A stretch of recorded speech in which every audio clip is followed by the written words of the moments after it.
My name is Yusuf A. I am an Imam, a servant of Allah, a man of faith who has devoted his life to guiding others.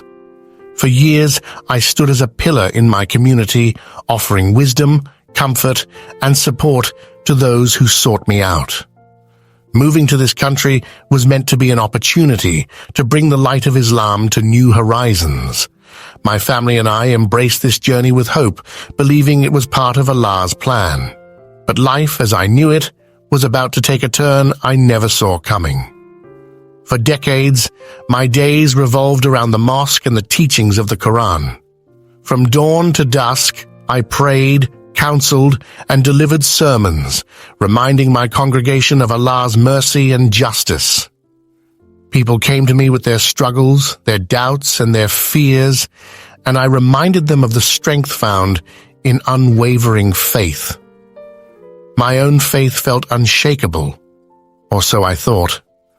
I believed I was ready for any test Allah had written for me.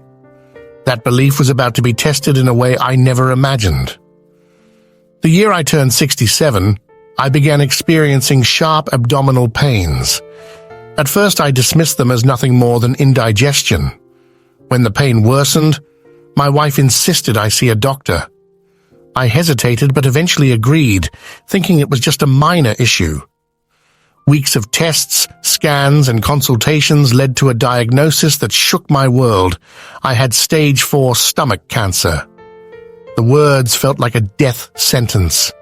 Yet deep in my heart, I knew this was not by chance. It was a trial, a test from Allah. Just as Prophet Ibrahim was tested with the command to sacrifice his son, this was my test, and I vowed to face it with faith and courage. Treatment began almost immediately. Chemotherapy was grueling, an endless cycle of nausea, pain, and exhaustion. With each session, my body grew weaker, but I refused to surrender to despair. Every moment of suffering became an opportunity for prayer. I whispered supplications under my breath as the medication dripped into my veins. At night, when sleep evaded me, I turned to the Quran, reciting verses that reminded me of Allah's mercy and wisdom. "O Allah," I prayed, "if my time has come, let me meet you in peace." Despite my determination, doubts sometimes crept in. The pain was relentless, and there were days when I could barely lift my head from the pillow. I stared at the ceiling, wondering why this was happening to me. But I reminded myself of the trials of the prophets, their hardships, their unwavering trust in Allah. This was my path, and I was determined to walk it to the end, no matter how difficult.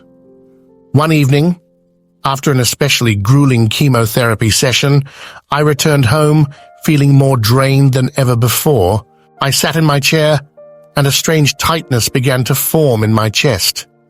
At first, I dismissed it as exhaustion, but the sensation sharpened, growing more intense and unbearable. My breaths became shallow, and panic gripped me. I tried to call out to my wife, but the words wouldn't come. The last thing I remember was collapsing to the floor as darkness swallowed me whole. When I opened my eyes, I wasn't in my body anymore. I was above it, looking down at the scene unfolding beneath me.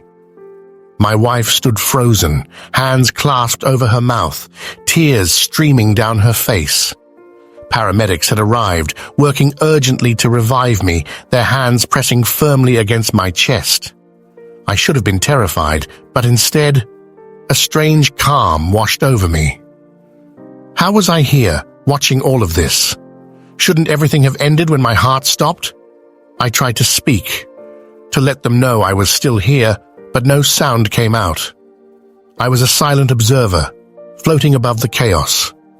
The room around me seemed to grow brighter, and in the distance, I noticed a faint light. It wasn't harsh or blinding, but warm, welcoming. An indescribable pull urged me toward it, as if it were calling me.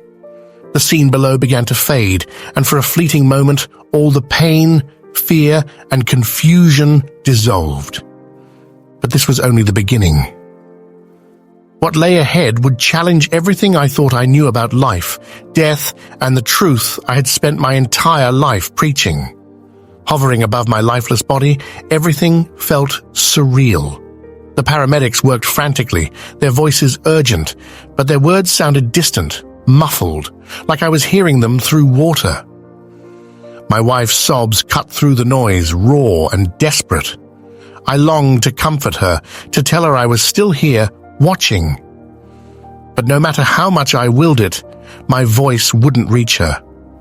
It was as if I existed on a different plane, tethered yet separate, fully aware yet unable to interact. The detachment was unsettling, yet I felt more alive than I ever had before. I wasn't burdened by my failing body, the pain, or the exhaustion. Everything was crystal clear. I could sense the energy in the room, feel the emotions radiating from those around me. Despite the panic unfolding below, an unshakable sense of peace settled over me. No fear, no confusion, just quiet acceptance. Was this death? If so, it wasn't anything like I had imagined. Then something else caught my attention, a light. It wasn't coming from the room or the medical equipment. It was somewhere beyond, distant yet calling. The light pulsed gently, beckoning me forward. There was no resistance, only an overwhelming urge to move closer. As I drifted toward it, the scene below blurred, fading into the background. A warmth enveloped me, wrapping around me like an embrace, and as I neared the light, faint sounds began to echo. The murmurs were faint at first, distant and unclear, but gradually they became distinct. It was my mother's voice, softly singing the lullaby she used to hum when I was a child. I hadn't heard that melody in decades, yet it awakened something deep inside me, a longing I hadn't even known still existed. Then, my father's voice followed, reciting the evening prayer just as he had every night when I was young. These weren't just memories. They felt real, vibrant, as though they were unfolding right before me. The light surrounding me seemed to carry the essence of my past. As I moved closer, glimpses of my life flickered before me, moments I had long forgotten, fragments of joy and sorrow woven together. I saw my childhood home, the mosque where I had led my first prayer, the faces of those I had guided over the years. It was as if my entire existence was being laid bare within that glow. Yet there was no fear, only an overwhelming sense of peace. This is it, I thought. This is the presence of Allah. Tears spilled down my face, not of sorrow, but of pure, unfiltered joy. I had never felt such completeness, such harmony. But then, something shifted. The warmth that had surrounded me began to fade, replaced by a creeping chill. The once steady and welcoming light flickered and dimmed. My parents' voices, once a source of comfort, dissolved into whispers, low, unsettling murmurs that seemed to echo from every direction. I strained to hold on to the serenity I had felt just moments before, but it was slipping through my grasp.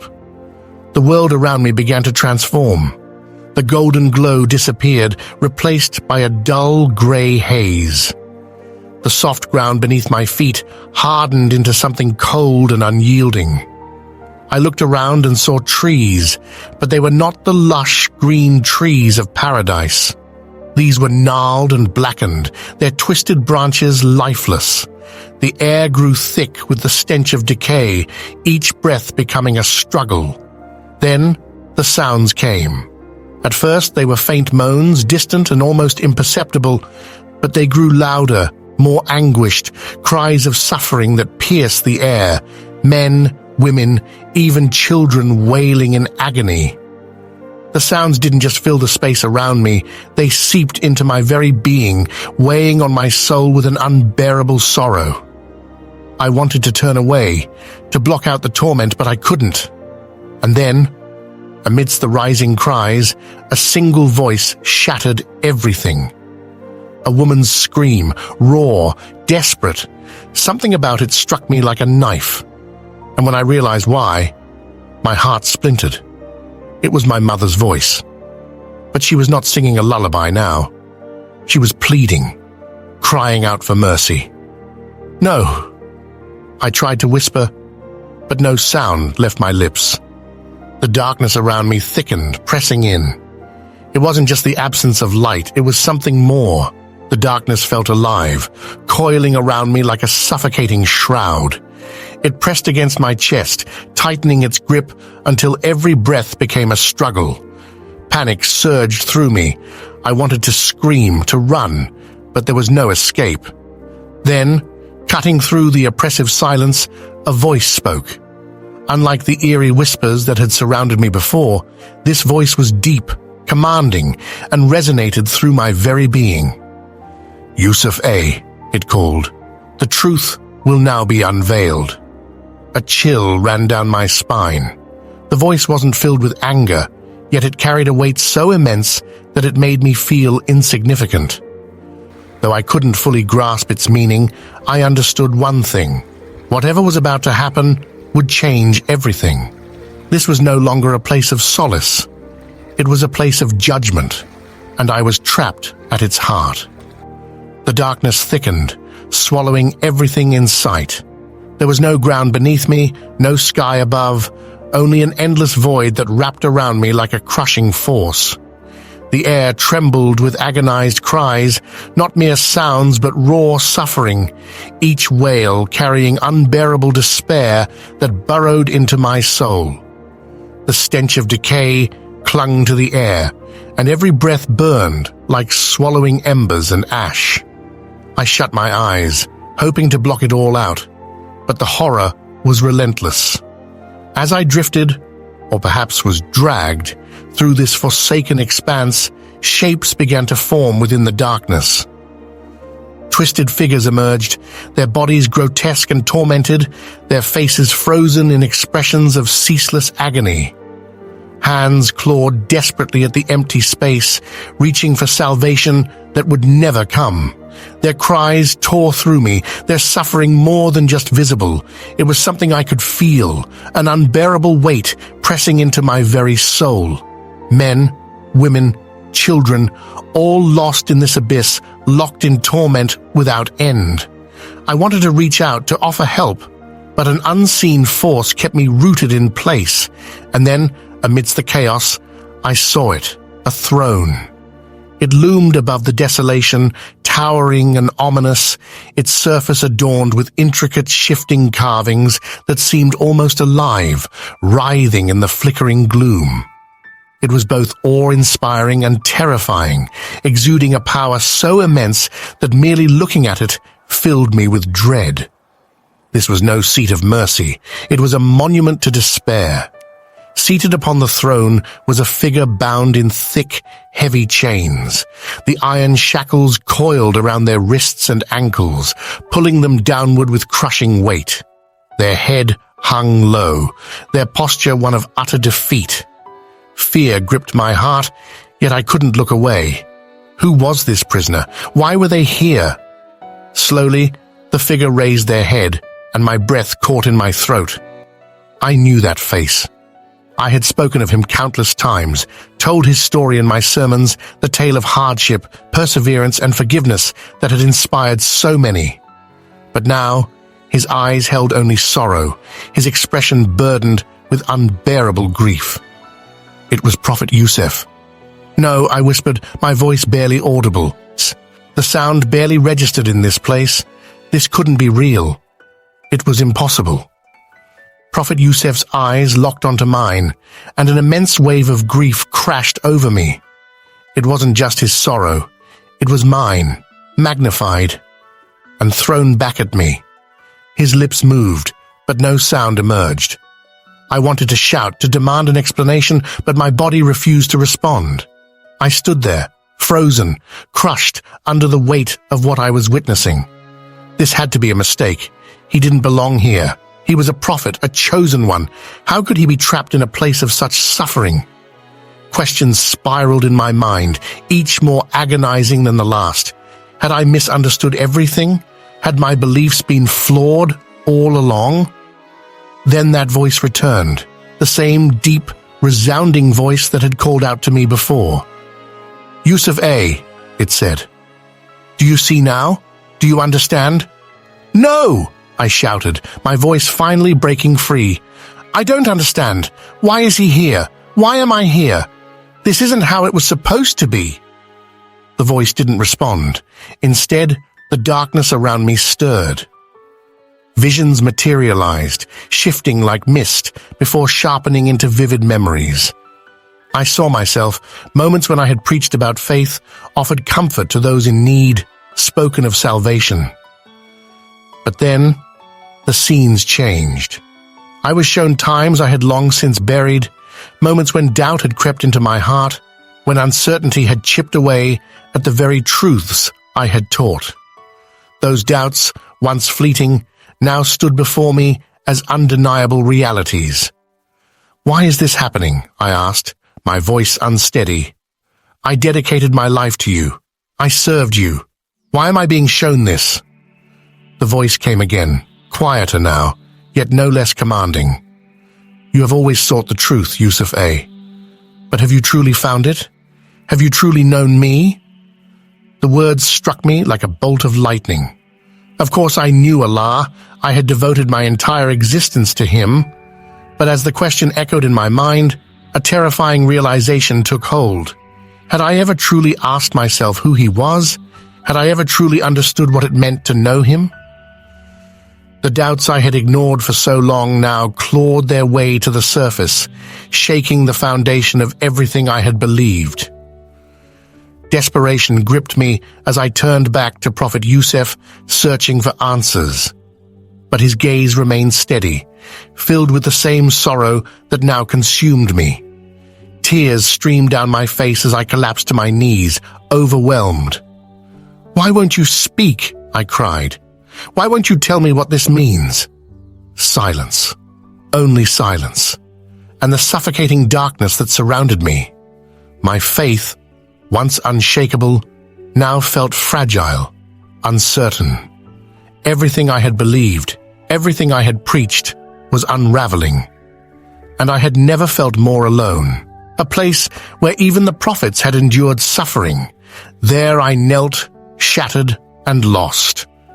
In that moment of despair, the voice spoke again, its tone carrying a finality that sent chills through me. "Yusuf A., the truth lies before you. Do you have the courage to face it?" I had no idea what the voice was referring to, no understanding of what was expected of me. The only certainty I had was that my life would never be the same again. As I remained on my knees, enveloped by the stifling darkness, weighed down by uncertainty, the voice returned. This time, it was deeper, more powerful, resonating from everywhere and nowhere all at once. "Who is God?" The question echoed endlessly in the void, striking me with the force of a hammer. "Who is God?" I repeated under my breath, my mind spinning. I had spent my entire existence preaching about Allah, teaching others about His mercy, His justice, His absolute power. And yet, in this strange and unfamiliar place, that question felt different. It carried a weight I had never encountered before, cutting through the very core of my beliefs. I parted my lips to respond, but no words came. The voice pressed on, unwavering. "What do you truly know of me? Have you ever questioned what you believe, or have you simply accepted the truth you were given?" A crushing weight settled over me. My hand clutched at my chest. I had always known Allah. I had prayed to Him, recited His words from the Quran, and devoted my entire life to serving Him. But in this abyss, my certainty wavered. My convictions, once firm and unshakable, suddenly felt fragile. The question came again, louder this time, more urgent. "Who is God?" Before I could form an answer, the darkness around me shifted. Shapes emerged, swirling and twisting, gaining clarity until they became distinct, vivid images. The first vision materialized before me, a grand temple, vast and imposing, its walls covered in intricate carvings of strange figures. A crowd had gathered inside, bowing in reverence before lifeless idols. Their expressions were filled with devotion. I recognized it instantly, pre-Islamic Arabia, the time before revelation, the age of ignorance. Encircling the temple stood statues, grotesque and lifeless, yet treated as divine. I knew their names well, for I had spoken of them in countless sermons. Allat, Al-Uzza, and Manat, the false deities of the Arabs. Then the voice spoke again, piercing through the vision. Yusuf A., where was Allah in this place? Was he not counted among these gods, worshipped alongside them? My heartbeat thundered in my chest. I understood what the voice was saying. Before Islam, the Arabs had believed in Allah, but not as the one true God. They saw him as the greatest among many, calling upon him in desperation while still clinging to their idols. I had always regarded this as a distant chapter of history, a mistake long corrected by the Prophet's message. But standing here, watching it unfold before my eyes, it no longer felt like something buried in the past. It felt immediate. It felt real. Once again, I found myself witnessing a foreign land, a people unfamiliar yet strangely connected to something deep within me. It was Canaan, and a vast crowd had assembled around a towering idol, their voices rising in ritualistic chants as they made their offerings. The sight was unmistakable. I knew this deity at once. It was an ancient god of fertility and storms. But something about this vision felt unusual. As I studied the idol more closely, I noticed an inscription etched into its base. The letters stood out, forming a name I recognized immediately. I whispered it under my breath, my voice unsteady. That name, it was familiar. It was the ancient Semitic term for God, a name shared across Hebrew and Arabic alike. A realization crashed over me like a violent storm, El Baal Allah. Could they be linked? Had the name of the one true God somehow intertwined with the beliefs of those who worshipped many? A voice interrupted my thoughts, clear and unwavering. You have never questioned, Yusuf A. You have never sought the truth for yourself. You accepted what was given to you without hesitation, but now you must face it. I wanted to resist, to push away the creeping uncertainty invading my mind. But the images kept coming, each more disquieting than the last. I saw the Kaaba as it was before Islam, surrounded by idols. I saw worshippers calling upon Allah while simultaneously burning incense for other gods. Then I saw the Quran itself, its pages turning on their own, as though unseen hands were flipping through them. The verses I had memorized my whole life glowed with an unearthly radiance, their words sharp and undeniable. The voice spoke again. Have you ever truly asked, Yusuf A., who is Allah? Do you truly know him? Tears streamed down my face as I clutched my head. Stop, I begged. Please, I can't take this anymore. But the voice did not stop. It grew louder, more relentless, the question repeating like an unshakable echo. Who is God? What do you truly know? And then, as swiftly as it had begun, the visions ended. The darkness shattered, giving way to an overwhelming brightness. I felt my body being pulled upward, as though rushing through a tunnel of wind. My lungs burned, my limbs ached, and then air. A breath. My eyes flew open. The white ceiling of a hospital room loomed above me. The world flooded back in, the steady beeping of monitors, hushed voices, the mechanical hum of fluorescent lights. I was back. My body felt foreign, frail, as though I were inhabiting it for the first time. A nurse's face appeared over me, her tone both gentle and firm. You're awake. We almost lost you. Her words barely registered. I couldn't focus on her, the room, or the medical staff moving around me. My mind remained trapped in that otherworldly place, that voice still echoing within me. Who is God? The question refused to leave. It gripped me, an unshakable presence in my thoughts. I had returned to life. But I was no longer the same. The foundation of my faith felt like it was crumbling. Everything I had once been certain of, my prayers, my beliefs, my teachings, was now uncertain. Had I overlooked something essential? As the nurse adjusted my IV, speaking gentle reassurances, I turned my head away, my eyes brimming with tears. I didn't have the answers, but I knew one thing for sure. I couldn't push the question aside any longer. The truth, whatever it was, refused to let me rest. When I was finally discharged, the world around me seemed different. My body was frail, each breath a struggle, but the real battle wasn't physical. It was internal. The question that had consumed me in that otherworldly place wouldn't fade. Who is God? The images I had seen weren't fleeting dreams. They were seared into my soul, unforgettable and unshakable. And they left me with a fear I had never known. Doubt. I tried to return to my routine. I repeated my prayers, read the Quran, and went through the familiar motions of daily life. But nothing felt the same. Every verse I read seemed to challenge me, as if whispering, "Do you truly understand?" My family asked what I had experienced during my near-death encounter, but I avoided their questions. How could I explain the darkness, the throne, the voice that shattered everything I thought I knew? I couldn't even make sense of it myself. One sleepless night, I wandered into the hospital chapel. It was a small, quiet space meant for anyone seeking solace, with wooden pews and a simple cross on the wall. As I sat there, lost in thought, a man entered. He wore a white clerical collar and carried a small Bible. He introduced himself as Father James. "You seem troubled," he said gently, his voice warm and steady. At first I hesitated.